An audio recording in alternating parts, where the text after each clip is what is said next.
qui rentre dans sa stalle. C'est un cheval qui finit toujours très bien ses courses et il a bien couru sur cette piste de Longchamp. Ça va partir. Ils sont tous bien partis le long de la corde. Il y a un cheval qui est très bien parti. Eh bien, c'est Gatinello, alors qu'en queue de peloton, pour l'instant, nous avons le numéro 9, c'est-à-dire Less is More. Et on voit Haïm qui partait complètement à l'extérieur, casaque orange, manche blanche, qui va vite se retrouver aux avant-postes parce que personne n'a l'air d'être décidé à mener, ce qui arrange bien les affaires du jockey d'Haïm, Olivier Pellier. Il s'est aperçu que sur sa droite, ses adversaires ne le compteraient pas, donc il vient gentiment se porter au commandement. À la corde, une casaque jaune et orange, c'est celle du 8 Gatinello, et entre les deux, vous avez Recator, ce numéro 13 qui nous vient d'Allemagne, José, et qui vient d'être distancé à Cran en dernier lieu, en courant pourtant remarquablement. Alors que le 10 Mambo Nut, eh bien la casaque bleue et blanche de Vertemer vient tout à l'extérieur. On cherche Christophe Soumillon et Touch of Rock, eh bien ils sont en 7e position, casaque grise avec une toque grise également, bien placée dans le dos de Mambo Nut. Alors on pourrait être inquiet que Christophe soit obligé de voyager à l'extérieur, mais il a un leader, il a cette casaque bleue manche blanche juste devant lui, ce qui fait que son cheval ne prend pas le vent, donc c'est pas un problème d'être en épaisseur dans ces conditions là. En tout cas on n'amuse pas le terrain, Pierre, hein, avec toujours ce cheval qui fait un très bel effort. Haïm en tête de la course, Recator est en 2e position, une casaque Bordeaux, toujours Mambo But à l'extérieur. Derrière nous avons Christophe Soumillon, casaque grise, et derrière Christophe Soumillon c'est le numéro 1 Venise Gélois, une casaque jaune, toque blanche. Allez, on va bientôt entrer dans la ligne droite, toujours sous la conduite de ce Haïm que Olivier Pellier a laissé souffler. Il est suivi par Recator, casaque Bordeaux. À l'extérieur, Mambo Nut qui est déjà quelque peu sollicité. À la corde, Gatinello qui suit facilement. Une casaque blanche avec des manches bleues, c'est celle du numéro 2 à risque qui débute dans cette catégorie. Et puis le favori, Touch of Rock, qui passe à l'offensive à l'extérieur, monté par Christophe Soumillon. Touch of Rock avec Christophe Soumillon qui vient maintenant sur la ligne des chevaux de tête, mais pour l'instant rien n'est joué. Recator n'est pas battu non plus.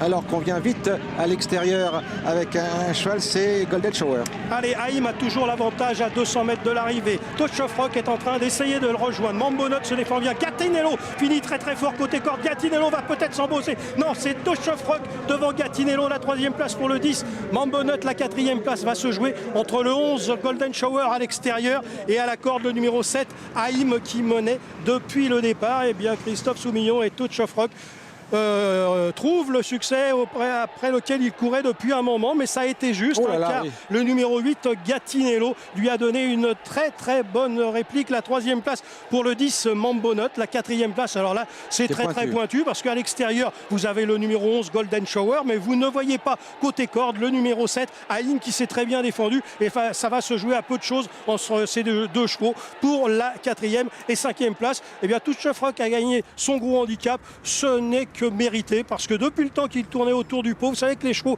à force de courir des handicaps sans les gagner, ils ont des courses dures et ils s'écœurent. Et bien Touch of Rock ne s'est pas écœuré, on le voit là, casaque grise, stock grise. Christophe Soumillon va passer à l'offensive. Pendant ce temps-là, Gatinello à la corde, casaque orange, et derrière Haïm, il est obligé de mettre un certain temps pour sortir du guépier de la corde, même s'il a de la place pour galoper, et c'est peut-être là que Christophe Soumillon a fait la différence, parce que regardez, Touch of Rock, casaque grise, prend nettement l'ascendant, et puis Gatinello, casaque jaune et orange, finit fort.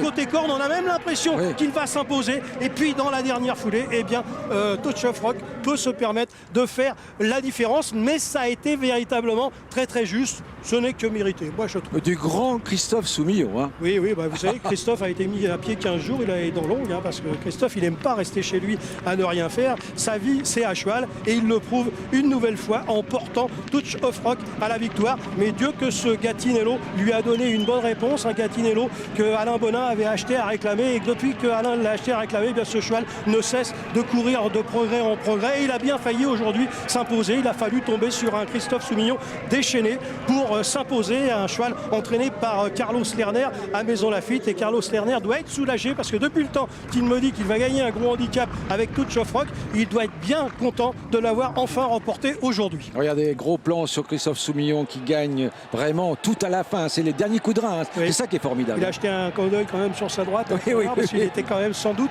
très inquiet lorsque Catinello est sorti de son pied de la corde. Il a été véritablement très très dangereux. On a vu après lui avoir mis pas mal de coups sur les fesses. Et bien Christophe le remercie par quelques claques amicales. Oui, en tout cas, les 5 premiers terminent même pas dans une longueur. Non, bravo le handicap. Ouais, mais ça c'est le lot des handicaps. José, il faut avoir un bon parcours. Et puis regardez, on va avoir une vue toujours très très intéressante. C'est cette vue de l'intérieur de l'hippodrome. On voit Haïm qui mène depuis le départ, qui se défend bien. Recator qui va céder. Mambonot, casaque bleu, manche blanche, qui se défend bien d'un bout à l'autre. Et puis Christophe Soumillon qui passe à l'offensive. Casaque gris, mais regardez Gatinello qui attaque orange et jaune. Il est encore en 6-7e position. Au moment où Touchofrock prend nettement l'avantage, Gatinello est en train de sortir de la corde. Et donc il lui faut faire un effort formidable pour venir lutter avec Touchofrock. Et on a même eu l'impression à 100 mètres de l'arrivée qu'il prenait l'avantage. Ça c'est difficile, José, c'est une vue d'optique, il faut faire très attention. Il n'est pas certain que Gatinello ait eu l'avantage à un moment ou à un autre, mais Dieu sait qu'il a donné une bonne réplique au gagnant. Voilà donc une arrivée de favoris, un cocktail de favoris et d'outsiders. Oui, alors le juge à l'arrivée a du mal à nous dire qui est quatrième entre le numéro 11 et le numéro 7, mais ça c'est pas étonnant parce que le numéro 11 on le voit bien, mais je pense que le juge à l'arrivée a beaucoup de mal sur la photo à voir la tête du numéro 7 qui était à la corde. Donc Christophe Souillon va remonter dans le classement. Ben oui, il va être très très près de Stéphane Pasquier, puisque Stéphane Pasquier ne marque aucun point alors que Christophe passe le poteau en vainqueur. Je vous l'avais dit, il ne va pas laisser longtemps son leadership de la Kazakh League. Allez, on va vous rendre l'antenne en vous rappelant l'arrivée provisoire. Premier le 5, Touch of Rock. Deuxième le 8, qui n'est autre que Gatinello. Troisième le numéro 10, Mambonot. Et il y a photographie, et c'est très pointu, entre le numéro 11, Golden Shower, et le numéro 7, Haïm, pour les 4e et 5e places. José, Pierre.